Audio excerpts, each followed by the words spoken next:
So here's the new baby Red.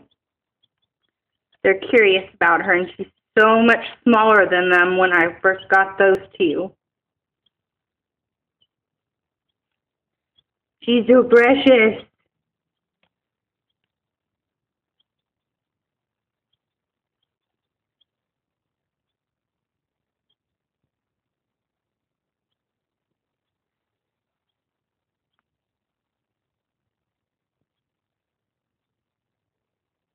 I hope they get along.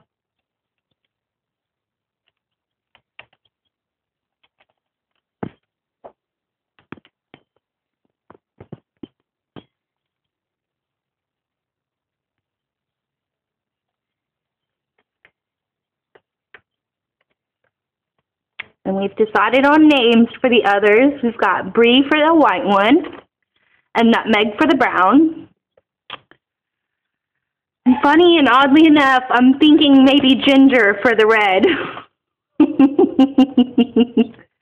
Sounds kind of cruel, but ginger is a vegetable or root or something. Has to do with food.